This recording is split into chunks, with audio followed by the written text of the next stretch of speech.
ভগবত প্রসাদ যশ প্রসাদন ভক্তি কোতয়তি ধৈর্যং স্তবং তস্য যশস্তি সন্দং বন্দে গুরুসি চরণারবিন্দম ঘোরে কৃপা ঘনীভূতং প্রভুং শ্রীহরিনন্দনম মম জীবন সর্বস্বং ভক্তানামি।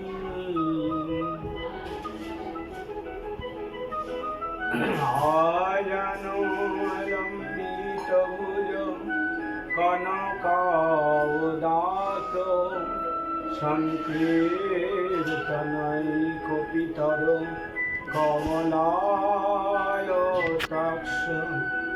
বিশ্বম্বর দ্বিজবর যুগধর্মপাল বন্দে জগৎপ্রিয়কর করুণাবতার আনন্দলীলাময়ী বিগ্রহায় হেমাবদিব্যছবি সুন্দরায় তস্मै মহাপ্রেমরসপ্রদায় চৈতন্য চন্দ্রায় নমো নমো।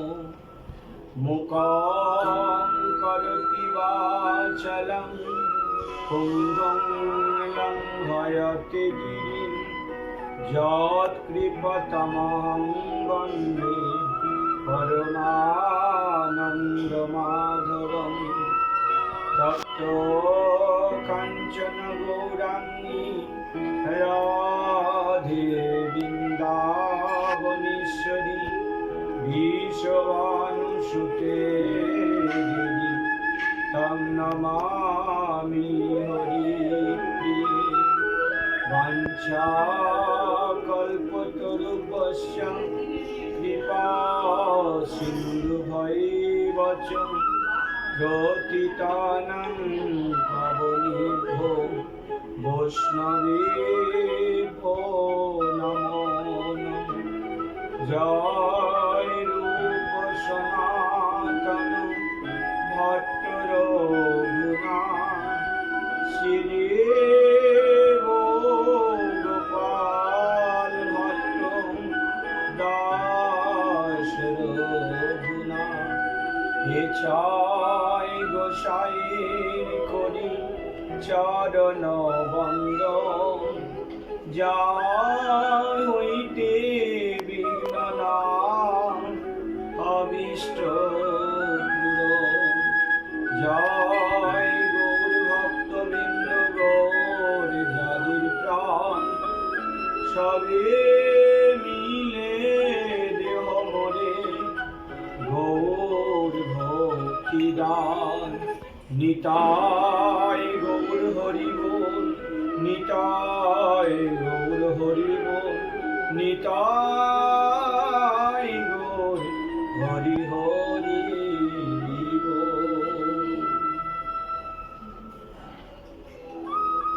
পতিত পাবন যুগ অবতার শ্রীমান মহাপ্রভু এই কলিযুগের জগৎ জীবের চৈতন্য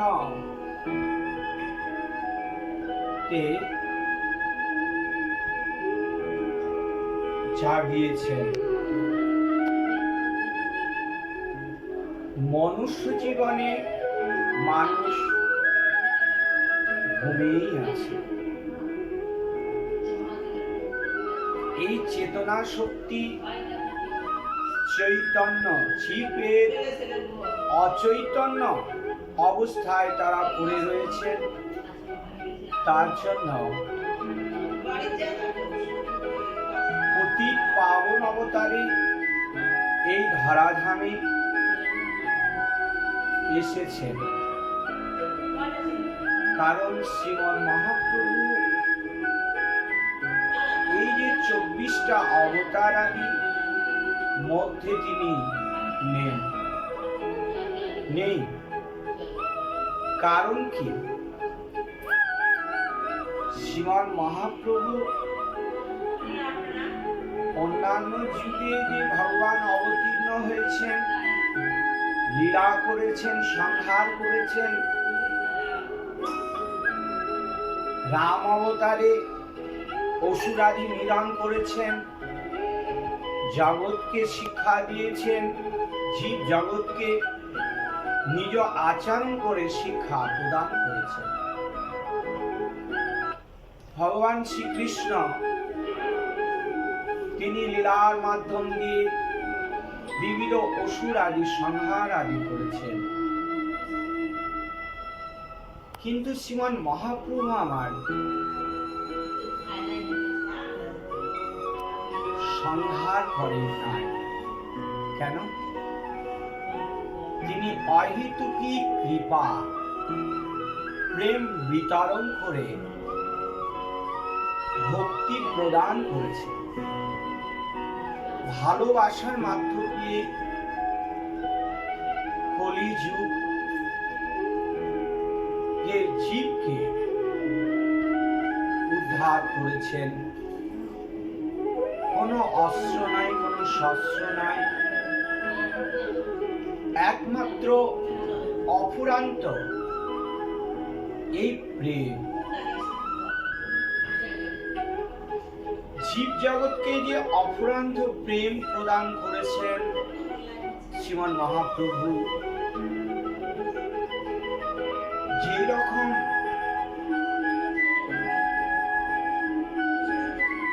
এই দাপরের শেষে কলি পরীক্ষিত মহারাজ কলিতে পীড়িত হয়েছিলেন বলে আজকে আমরা এই ভাগবতকে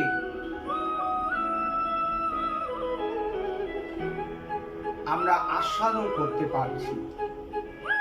জগৎজীব মানুষ বৃহৎ ভাবে এই ভাগবত আস্বাদন করতে সক্ষম হয়েছেন।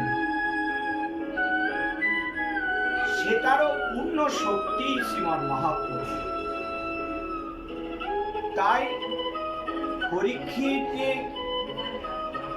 পীড়িত হয়েছিলেন কলিতে, কলির কবলিত হয়ে পীড়িত হয়ে আজ শ্রীমান মহাপ্রভু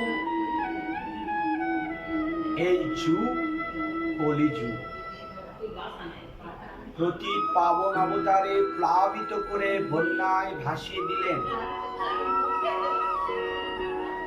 কোন হীন যবন ম্লেচ্ছ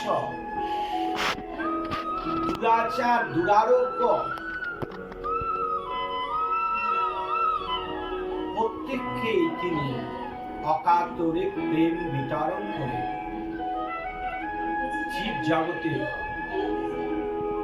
প্রতিষ্ঠিত করলেন মনুষ্য জীবকে।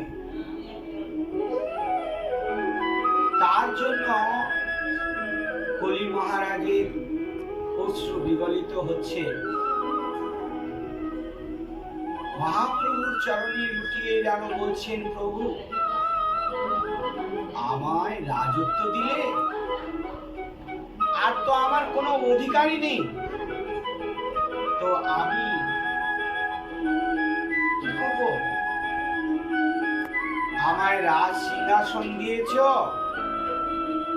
আর আমার তো কোনো ক্ষমতা নেই, কোনো প্রজাদের শাসন করার ক্ষমতা নাই, কোনো কিছু নেই। বলে কেন? বলছে যে প্রভু তুমি তো যেভাবে নাম প্রচারিত করে মনুষ্য জীবনে চেতনাকে ফিরিয়ে দিয়েছ, এরা তো আর কুকর্ম করবে না। তো কুকর্ম যদি না করে, কোনো খারাপ কর্ম যদি না করে, তাহলে তো আমি তাদেরকে প্রেরণ করতে পারবো না। আমি তো অধর্ম, আমার যুগটাই হলো অধর্ম, এই যুগ হলো কলিযুগ। কলিযুগ মানে কলির শব্দ হলো অধর্ম, আবার কলি আত্মপ্রস্ফুটিত কলি।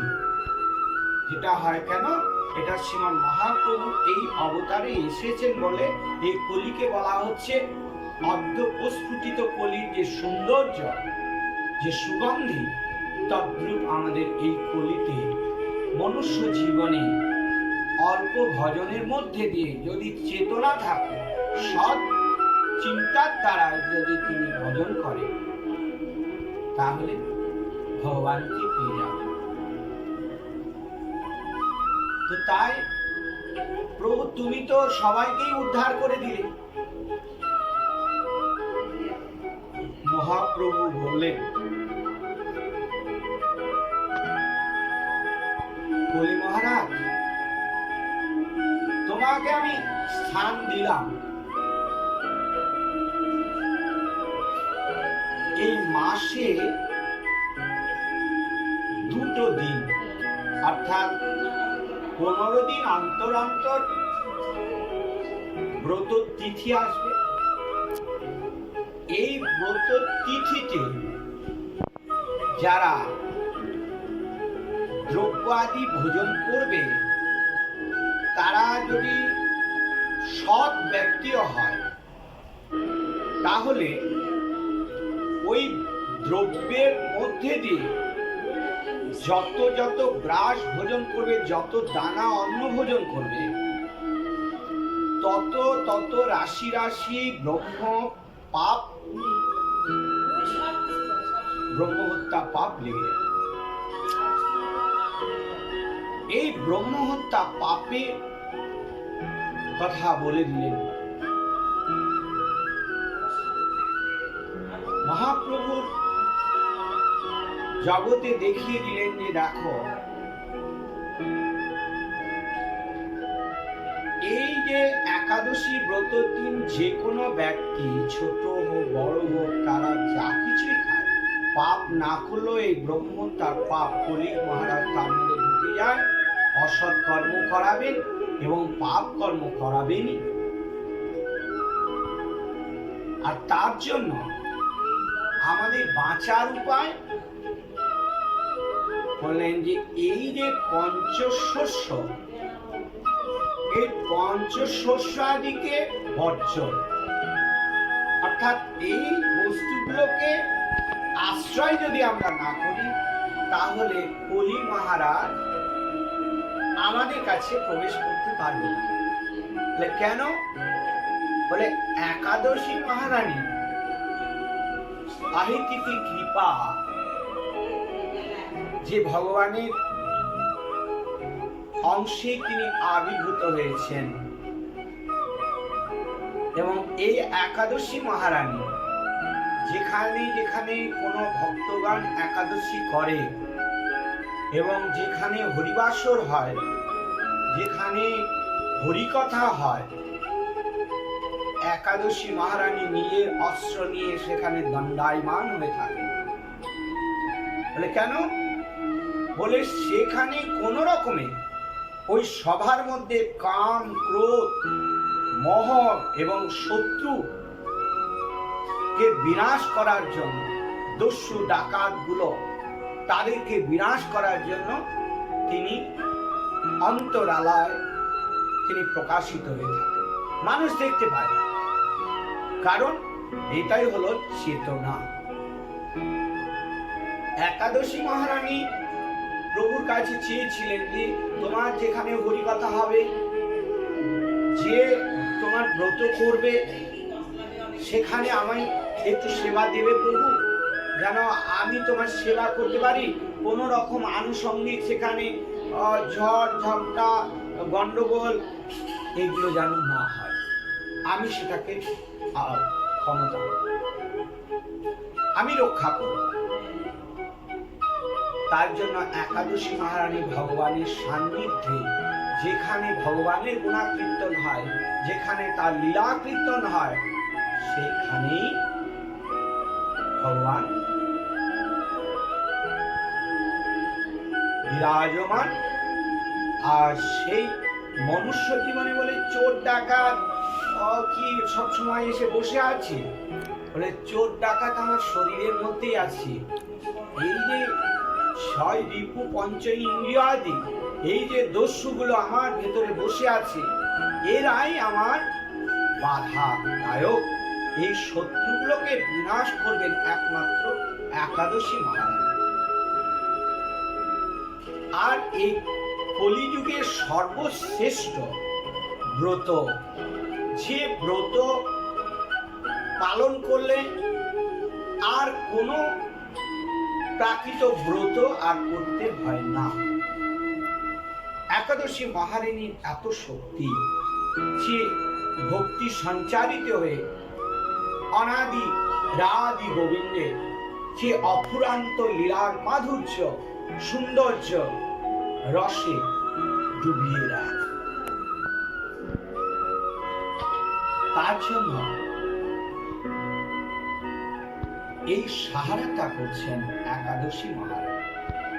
তাই আমরা কেউই কখনো চাইব না যে আমাদের পাপ শরীরে বর্তা, আমরা অধর্ম করব। কারণ আমাদের সবসময় চেতনা রাখতে হবে যে ভাগবত চেতনা ভগবানকে পাওয়ার। এই ভগবত চেতনাটা এবং ভগবানকে আমরা কি করে পাব, তার জন্য কিছু কিছু মনুষ্য জীবনে যেরকম রোগ হলে ঔষধ লাগে, ঔষধের জন্য পথ্য লাগে, তবে রোগটা নির্মূল হয়। তো ভগবত প্রাপ্তি হতে গেলে, ভগবানকে পেতে গেলে, ভগবানের লীলাদির মধ্যে মনটা মনোনিবেশ করতে গেলে কিছু পথ্য দরকার। তো এই পথ্যটাই একমাত্র আমাদের যে ব্রত অর্থাৎ সংযম। এই যে ব্রত মানে সংযম, এই সংযম থেকে আমার মানসিক কলুষিততাকে দূর করা। এই কলুষিততাকে দূর করে আমাদের ভগবত চেতনাকে জাগানো এবং ভগবানকে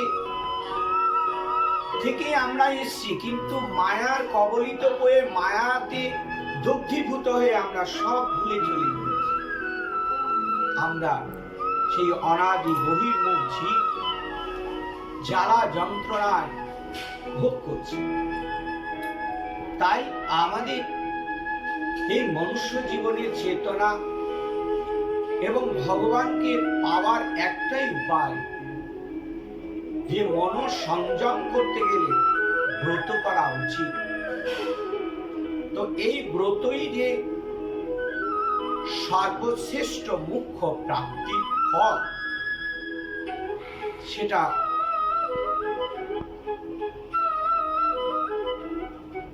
পদ্মজনী ও নারদ সংবাদ রূপেতে ইহার মাহাত্ম্য কথা স্কন্ধ পুরাণেতে, এই স্কন্ধ পুরাণেতে আছে। যুধিষ্ঠির কহিলেন, ওহে যদুপতি, শুক্লা কার্তিকেতে যে একাদশী তিথি, নাম ও মাহাত্ম্য তার কহ দামোদর, শ্রবণে বাসনা করে আমার অন্তর। শ্রীকৃষ্ণ কহেন, তবে শোনো হে রাজন, ব্রহ্মা ও নারদ বার্তা কহিবে এখন। হে যুধিষ্ঠির, আমি বলবো না কেন? এটা ব্রহ্মা বলছে। কাকে বলছে? নারদ জিজ্ঞেস করেছে তাকে, যে ব্রতের ফল তুমি কৃপা করে বলো। জগৎজীব লাভ না দেখলে কোনো কিছু করবে না। গীতায় যেরকম ভগবান শ্রীকৃষ্ণ উপদেশ করে দিয়ে গেছে, অর্থাৎ গীতাটাই মনুষ্য জীবনের চক্ষু। আমাদের চোখ অন্ধ হয়ে আছে, আমরা দৃষ্টি অগোচরে আছে, দৃষ্টির গোচরে নেই। তাই এই পর্দাটাকে আমাদের গীতারূপী চোখটাকে উন্মীলন করে, আর এইবার সেটা দিল যে রকম গীতায় উপদেশ আর ভগবান শ্রীকৃষ্ণ যুধিষ্ঠিরকে উপদেশ করেছেন এই চিত্তকে দর্পণ করার জন্য, অর্থাৎ মার্জন করা। চিত্তকে যদি আমরা পরিষ্কার না করি তাহলে গোবিন্দকে আমরা পাবো না। তাই ব্রত অর্থাৎ সংযম, এই নয় যে ব্রত কেন করব, এই বয়স ওই বয়স বলে না। ব্রত প্রত্যেককে করা উচিত, দীক্ষিত অদীক্ষিত, চণ্ডাল জবন প্রত্যেককে। কারণ বলছেন যে এই কার্তিকের শুক্লা একাদশী প্রবর্ধিনী বা উত্থান নামে সর্ব পাতক নাশিনী, পুণ্য সংবর্ধিত করে, মুক্তি দায়িনী। ব্রহ্মা বলছেন নারদ, এই যে এটা ভগবানের উত্থান একাদশী, কারণ এর আগে আমরা বলেছি যে চাতুর্মাস্য ব্রত রথযাত্রার পরে একাদশী থেকেই তো ভগবান শয়নে যান। কারণ এই যে গুল্মলতা আদি রয়েছেন, এদের আত্মা আছে, এদের চেতনা আছে, চেতনা শক্তি আছে, তাদের আকাঙ্ক্ষা আছে, প্রভু তোমাকে আমরা সেবা করতে পারবো না, আমাদের যে চলা, আমরা তো জড়, আমরা চলতে পারি না। ভগবান ভক্তের ভগবান, তথাস্তু তোমাদের মনোবাঞ্ছা আমি পূর্ণ করব। তাই এই 4টি মাস লতা পাতা, এটা হলো তার বিছানা, আর তার যে ফল, এই লতানো বৃক্ষের যে বিবিধ ফল, করলা থেকে, উচ্ছে থেকে, ঝিঙে থেকে, পটল থেকে, বিবিধ বিবিধ কাঁকড় থেকে, এই লতানো বৃক্ষ আদি বিবিধ মাকাল ফল, এই যে ফলগুলো রয়েছে এইগুলো হলো বালিশ স্বরূপ, আর বৃক্ষ হলো পল্লবাদি দিয়ে বিছিয়ে রেখেছেন ভগবান এই সাহিত্য হয়ে তাদের মনোবাঞ্ছা পূর্ণ করছেন। এই জন্য 4টি মাস ধরে এই লতা পাতাগুলো অতিরিক্ত ভাবে বৃদ্ধি হয়, কারণ তাদের একটা ভগবানের প্রেম, ভগবানের আবেগ তাদের শরীরে সঞ্চারিত হয়, আর এই সঞ্চারিতর জন্য তাদের উৎপীড়ন, তাদের মনোবাঞ্ছা পূর্ণ এই উত্থান একাদশীতে ভঙ্গ হয়ে যায়। তাই এই যে একাদশী, এই একাদশী উত্থান নামেও সর্বপাতক নাশী, মনুষ্য জীবনের পুণ্য সংবর্ধিত করে, মুক্তি দায়িনী। যত রকমের পাপ আছে, আদি ব্যাধি, রোগ জ্বালা, তা সবই নির্মূল করে দেয়। তো মনুষ্য জীবনে সাধারণ জীবের রোগ ব্যাধি, ডাক্তারের কাছে যাও, সারালো, মনের রোগ কেউ সারাতে পারে, বলে এখানে এটা হয়েছে, মাইক্রো সার্জারি করবো, ওটা সার্জারি করবো, ওটাই অপারেশন করে হয়ে যাবে। তো মনের কোনো সার্জারি এখনো বেরোয়নি, ডাক্তার ওখানে কোনো ছুরিও চালাতে পারে না, কোনো অস্ত্রও চালাতে পারে না, কিছুই চালাতে পারে। তাই সেইখানে একমাত্র ভক্তি সব রকমের সার্জারি করতে পারে। অর্থাৎ শ্রী গোবিন্দের সাধুগুরু বৈষ্ণব এ চরণ সান্নিধ্যে অফুরান্ত গোবিন্দের লীলামৃত ভাণ্ডারে যদি কেউ প্রবেশ করে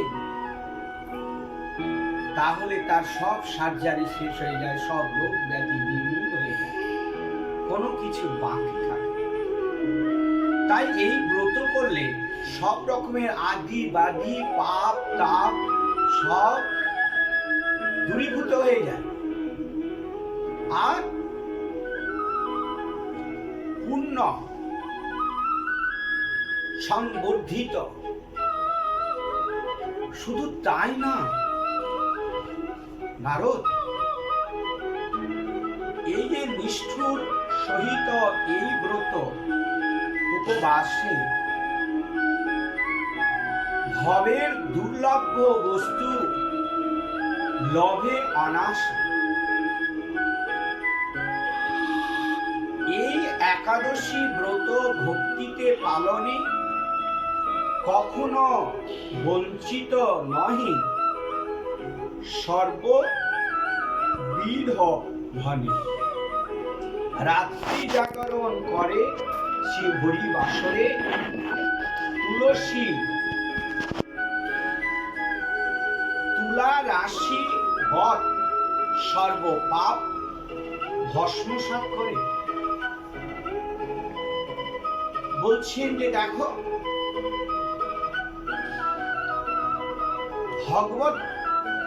ভগবানের অহেতুকী কৃপা, যে ব্রত আদি যদি যেন তেন প্রকারে করেন, ব্রত মাত্রে নয় সর্বপাপ মোচন হয়ে গেল। কিরকম বলছে, তুলার রাশি, তুলার রাশি যেরকম বৃহৎ, এক কুইন্টাল প্রচুর আয়তন নিয়ে নেয়, সেরকম পাপের রাশি রাশি পাপ ক্ষণিকের মধ্যে ভস্মসাৎ হয়ে যায় কেউ যদি ব্রত করে নিশি জাগরণ করে। আর কেউ যদি আহার না করে নির্জলা ব্রত করে, তার তো 2 জন্মের পাপ শেষ হয়ে যায়, সর্বপাপ। আর কেউ যদি দিনান্তে সারাদিন পরে একবার সন্ধ্যায় কি একবার ভোজন করে, দিনান্তে একবার, তাহলে তারও জন্মে জন্মের পাপ নাশ হয়। তো এত এত তার অহেতুকী কৃপা, কিংবা এই পূর্ণ উপবাসে ব্রতের সাধন বিধি ব্রতী, তবে সেই যে ফল পৃথক পৃথক ভাবে বলুন সকল। বললেন যে দেখো, যদি কেউ এগুলো তুমি ভেঙে ভেঙে বলো, ওইভাবে আমি বুঝতে পারছি না, হে পিতা বললেন দেখো, যারা ব্রত করে কিছু না পেয়ে নিশি জাগরণ আদি করবে, তারা জন্ম জন্মান্তরের পাপ স্খলন হয়ে যাবে যুগ যুগে। আবার যারা দেখা গেল যে সারাদিনে না পেয়ে সন্ধ্যায় গল্প করলেন, 2 জন্মের পাপ তাদের মুক্তি হলো। 2 জন্মের যত পাপ করেছে ওই একটা ব্রতে শেষ। আবার কেউ একটু অনুকল্প আদি করে ভোজন করে তারা ব্রত করলেন, বলে তাদেরও পাপের রাশি রাশি শেষ হয়ে যায়। এত মাহাত্ম্য। এবং যারা এই ব্রতের আগের দিন ভূমিতে শয়ন করবে এবং একবার আহার করবে, পরের দিন নির্জলা থাকবেন, তার পরের দিন একবার আহার, নচেৎ যার যেরকম গোবিন্দকে দিয়ে ভোজন করবে। কিন্তু নিষ্ঠা, এই যে চেতনা শক্তিটা, যে ব্রত করে আমাদেরকে কখনোই চিন্তা করা যাবে না আনুষঙ্গিক গল্প গুজবের মধ্যে দিয়ে সময় কাটানো। ব্রত মানে সংযম, সংযম মানে হরিকথার মধ্যে দিয়ে আমাদের প্রবাহিত করা জীবনযাপনটা, এই মনুষ্য জীবনটা এইভাবে প্রবাহিত করে। তো এইভাবে প্রবাহিত করলে আমরা শ্রী হরি বাসরে করি রাত্রি জাগরণ, শ্রী হরি কথা করে শ্রবণ কীর্তন। আনুষঙ্গিক জন্য নয়, রাত জাগানো কি দিয়ে? ভগবানের লীলা কীর্তনের মধ্যে দিয়ে। আর কি বলে যে মনুষ্য জীবনে কর্ম আদি পুণ্য, সাধক কখনো পুণ্য চায় না। সাধক সব সময় পুণ্য যা অর্জন করে শ্রী গুরুদেবকে অর্পণ করে। কেন? তাদের পুণ্যের কি কাজ? ভক্তি। তো যে ভক্তি গোটা বিশ্ব ব্রহ্মাণ্ডকে অঙ্গুলিতে হিলন করছেন অনাদিরাদি গোবিন্দ, আর সেই বিশ্ব ব্রহ্মাণ্ড অধিনায়ককে অঙ্গুলিতে হিলন করছেন ভক্ত। যে ভক্ত তাকে অঙ্গুলিতে হিলন করছে, ভগবান বলছে যে আমি গোটা বিশ্ব ব্রহ্মাণ্ড হিলন আমার অঙ্গুলির দ্বারা, আমি ইশারাতে করতে পারি। কিন্তু আমার ভক্ত আমাকে অঙ্গুলি দিয়ে ঘোরায়, যা করে তাই আমি বসীভূত। ভক্তের অধীন ভগবান। তাই এই লীলার মধ্যে দিয়ে যারা জাগরণ করে তাদের হে অচ্যুত, কারণ যে লীলাটা ভগবানের দিব্য, তার এক নাম হলো অচ্যুত। তিনি চ্যুত হন। তার জন্য এই অচ্যুতকে কেউ যদি আশ্রয় করে সেও চ্যুত হয় না। তাই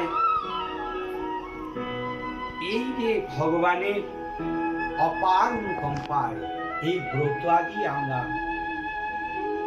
সবাইকে